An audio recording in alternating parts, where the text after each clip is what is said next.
And in just a few hours, President-elect Donald Trump will officially take office. However, the atmosphere in Washington, D.C. is charged as protesters have taken to the street opposing the inauguration.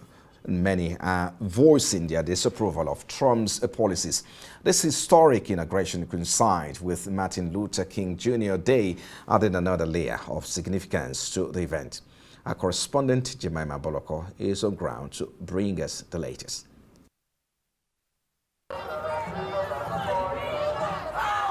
Security is tight and the streets of Washington, D.C. are bustling with both supporters and protesters as the clock ticks down to the swearing-in ceremony.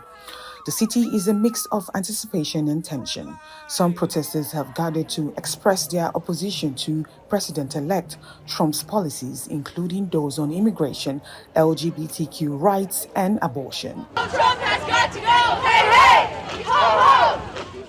The march, which began at Farragut Square and ended at the Lincoln Memorial, brought together thousands for a peaceful demonstration.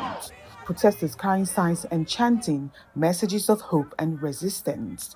This election, more than any other election, is hard for the standard American to bear. Those who don't follow hate, those who, actually want better moving forward for our country. So many issues, whether it's immigration, it's women's rights, LGBT rights, it's all the things above. There's just so many reasons to be here, and it was something that I felt, coming from Minnesota, needed to be a part of something like this. The world's going to be watching, and I think the world needs to know that there are a lot of people out there who don't stand for this. This isn't what we signed up for being Americans. We want better for our country.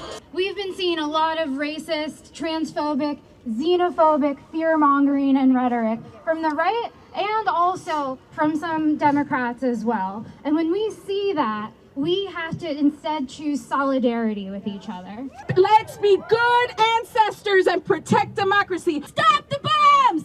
End the killing! Fight like hell for the living! Trump is a fascist. Netanyahu is a fascist. And both of them have to stop. But we are the ones to stop them. And there's no stopping them without being in the streets, without organizing, without taking action every single day to connect all of the dots. This year's inauguration coincides with Martin Luther King Jr. Day, a day of profound significance for all Americans.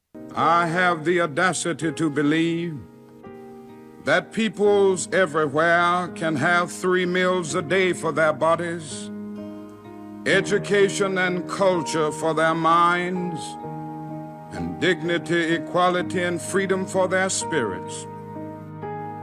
I believe that what self-centered men have torn down, men other-centered can build up. The memorial honors Dr. King's enduring legacy, emphasizing the principles he fought for: equality, unity, and justice. These values resonate strongly today amidst the divisions within the nation. As emotions run high on both sides, today is a moment of reflection for many, a crossroads between celebrating progress and voicing discontent.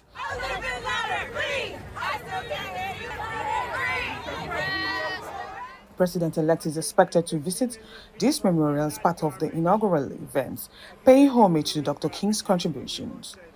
Meanwhile, President-elect Trump holds a victory rally to thank his supporters ahead of the inauguration.